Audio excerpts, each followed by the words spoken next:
김성봉입니다. 이번 만남에서는 정비사업의 추진 절차와 재분양 신청에 관하여 정리하도록 하겠습니다. 재개발 사업을 비롯한 정비사업을 규율하는 법이 도시 및 주거환경정비법이라는 사실 잘 알고 계실 것으로 믿습니다. 공식 약칭은 도시정비법이고요. 통상적으로 도정법이라고 불리기도 하죠. 이러한 도시 및 주거환경 정비법은 절차법입니다. 그렇다면 재분양 신청 또한 바로 이 법에 규정되어 있을 것입니다. 그 절차가 말입니다. 그렇습니다. 그게 바로 도시 및 주거환경 정비법 제72조 제4항 및 제5항입니다. 이 내용에 대해서는 잠시 후에 보다 자세하게 정리해 드릴 테니까 걱정할 이유 전혀 없을 것 같습니다. 그리고 재분양 신청 관련 판결이나 법제처 해석 또한 상기조항 도시 및 주거환경 정비법 제72조 제4항 및 제5항에 따른 것이라는 거 말할 필요가 없을 것 같습니다. 정말로 중요한 것이 여기에 제시되어 있습니다. 제가 알고 있는 바로는요, 거의 모든 조합집행부는 사명감을 가지고서요, 사업 성공을 위하여 열심히 노력하고 있습니다. 적어도 그렇게 하고 있을 것으로 저는 믿고 있고 심지어 확신까지 하고 있습니다. 예, 그러하니 조합원께서도요, 일단 조합집행부를 신뢰를 하고 그리고 조합집행부에서도 적극적인 소통 노력으로서 상호 이해와 협력을 정진시켜서 빠른 이주 등을 해나갈 수가 있을 것입니다. 이렇게 할 필요가 있는 것은요, 이주 개시 이후의 사업 지연으로 말미암아서요, 기본 추가 이주비 및 정비 사업비에 대한 이자 증가로 인한 금융비용 증가와 물가 지수 상승으로 인한 공사비 정액으로서 사업성이 악화될 수도 있기 때문입니다. 이러한 사업성 악화를 막기 위해서는요, 빠른 이주, 빠른 철거, 빠른 착공, 빠른 준공이 요망되는데요. 예, 그렇게 하기 위해서는 철저하게 조합집행부와 조합원이 똘똘 뭉쳐야만 할 것입니다. 달리 말을 하자면 조합집행부와 조합원 사이의 소통, 상호이해, 협력에 기초할 때야 비로소 이러한 것들이 신속 정확하게 이루어질 수가 있을 것입니다. 여기까지도 핵심적인 내용은 파악하였을 것으로 믿습니다. 그리고 이러한 정비사업이라든지 도시 및 주거환경정비법이라든지 그리고 이주 등에 관련한 내용들이 김박사 부동산 영어 이야기 유튜브 채널에 많이 탑재되어 있으니까 필요하면 활용하시기 바랍니다. 자, 이쯤에 두고 화면 정리하고요. 다음 화면으로 넘어가서 정비사업의 추진 절차 다시 한 번 더 재점검하고요. 그리고 재분양 신청 핵심적인 내용 정리해 보도록 하겠습니다. 화면 정리하고 다음 화면으로 넘어가겠습니다. 우리는 지금 정비사업의 추진 절차와 재분양 신청을 정리하고 있는 중입니다. 정비사업의 추진 절차는요, 정비기본계획 수립 및 고시로부터 시작하여서 조합 해산으로 마무리되겠죠. 그리고 노란색으로 표시되어 있는 이 부분이 재분양 신청과 관련이 있는 그런 절차들입니다. 자, 윤곽부터 파악해 보도록 하겠습니다. 제일 먼저 정비 기본계획 수립 및 고시가 이루어질 텐데요. 이는 도시정비법 제4조부터 제7조에 규정되어 있습니다. 부산광역시의 경우 2030 부산광역시 도시 주거환경정비 기본계획에 사전타당성 검토 제도가 도입됨으로 말미암아서 정비 기본계획 수립 고시가 이렇게 나타나고요. 바로 여기에 사전타당성 검토가 도입됨으로 말미암아 사전타당성 검토를 통과해야만 정비계획 입안, 정비계획 결정 및 정비구역 지정이 이루어지게 되는 것입니다. 물론 정비계획 입안권자는 부산의 경우 구청장이 되겠고요. 그리고 정비계획 결정권자 및 정비구역 지정권자는 부산의 경우 부산광역시가 되는 것입니다. 이러한 내용들에 대한 동영상도 김박사 부동산 영어 이야기 유튜브 채널에 탑재되어 있으니까 필요하면 활용하시기 바랍니다. 그런 다음에 추진위원회 구성 승인을 받아 조합 설립 인가를 득하게 되는 것입니다. 그런 후에 일반적으로 시공자 선정을 하게 됩니다.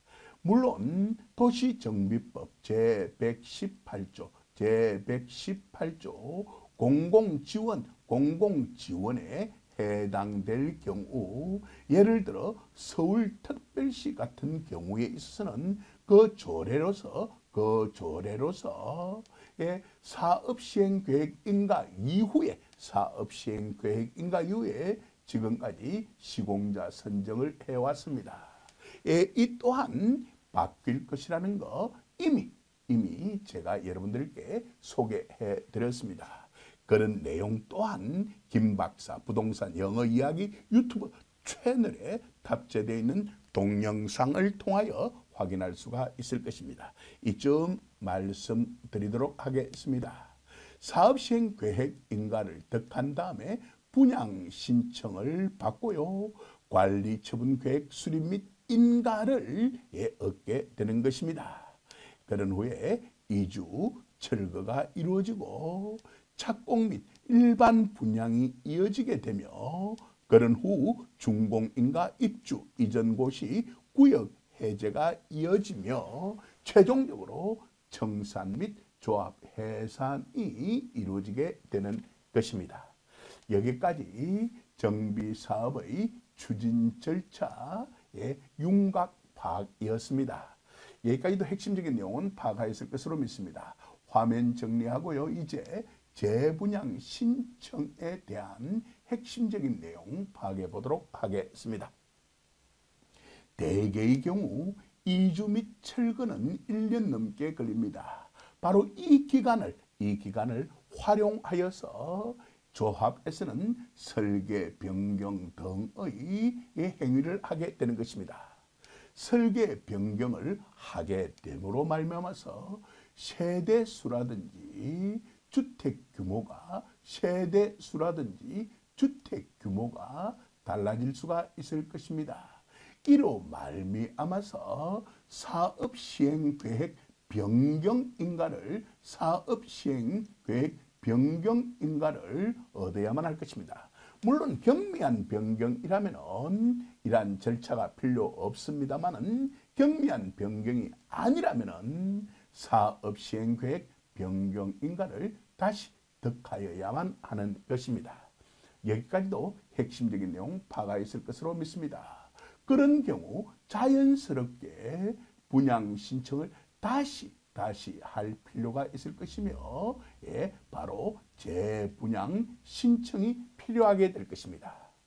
그러한 내용이 도시정비법 제72조 제4항에 규정되어 있더라는 것입니다.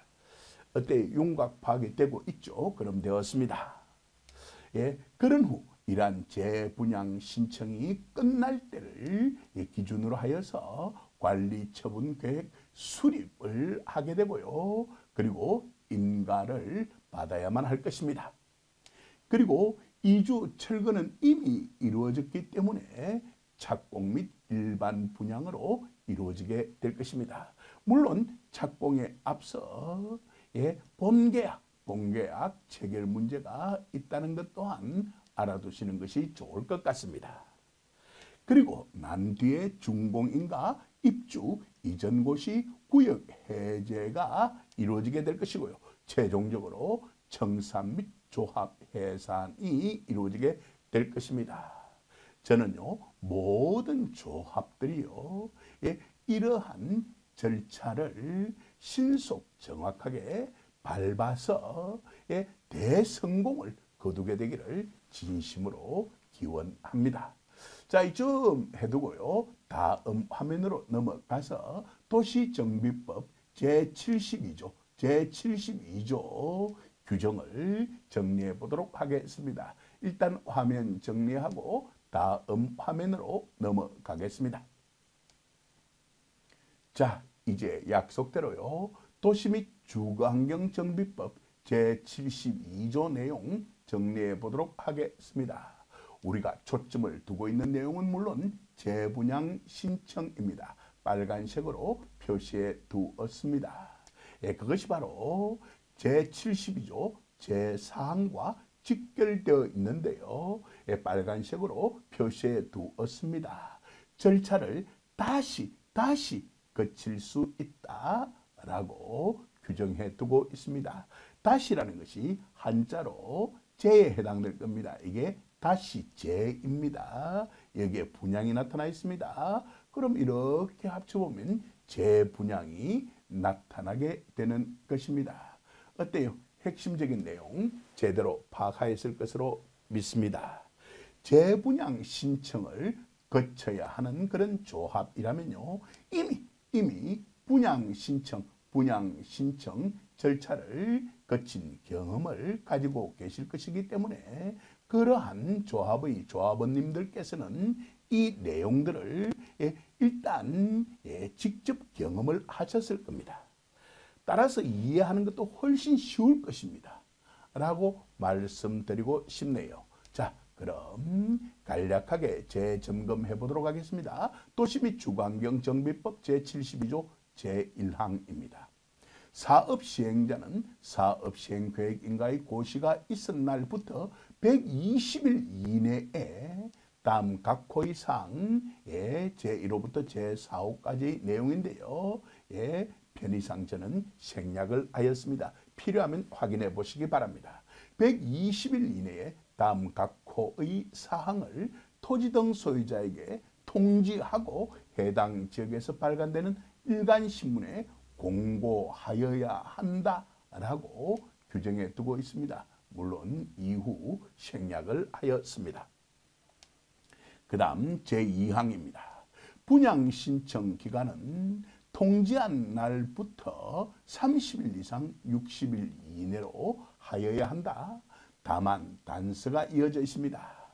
관리처분 계획의 수립에 지장이 없다고 판단하는 경우에는 분양 신청 기간을 20일의 범위에서 한 차례만 연장할 수 있다고 규정해 두고 있습니다. 이러한 거 다 겪어보셨을 겁니다. 분양 신청을 거친 조합의 조합원님들이라면 말입니다. 제3항 분양을 받으려는 토지 등 소유자는 분양 신청을 하여야 합니다. 하지 않는 경우 청산자가 될 수도 있다는 것도 잘 알고 계실 것으로 믿습니다. 이제 제4항 정리해 보도록 하겠습니다. 물론 편의상 제5항부터 제7항까지는 생략을 하였습니다. 제4항 확인해 보도록 하겠습니다. 사업 시행자는요. 제2항에 따른 분양 신청 기간 종료 후 사업 시행 계획 인가의 변경, 물론 경미한 사항의 변경은 제외하겠죠. 로 말미암아서 세대 수 또는 주택 규모가 달라지는 경우 이미 앞서 다 말씀드렸던 내용입니다. 제1항부터 제3항까지 규정에 따라서 분양 공고 등의 절차를 다시 거칠 수 있다. 재분양 절차를 거칠 수 있다. 따라서 재분양 신청도 허용할 수가 있다라는 것까지 파악할 수 있을 것으로 믿습니다. 그리고 이상의 내용을 다음 화면에 요약 정리해 두었으니까 걱정할 이유 없을 것 같습니다. 그럼 일단 화면 정리하고요. 마지막 화면 확인해 보도록 하겠습니다. 다음 화면으로 넘어가겠습니다. 자, 설계 변경 등의 사유로 말미암아서 세대수나 그리고 주택 규모가 변경될 것이고요. 이로 말미암아 사업시행계획 변경이 필요할 것이고요. 경미한 변경이 아니라면 총회 의결을 거쳐 인가 신청을 하여야 합니다. 이에 대하여 행정청, 구체적으로 구청입니다. 에서는 60일 이내에 인가 여부를 결정 통보하여야만 합니다. 이러한 내용은 도시정비법 제50조에 규정되어 있습니다.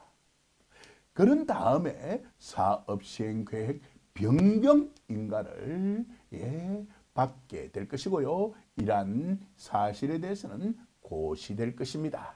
이 내용 또한 도시정비법 제50조에 규정되어 있고요.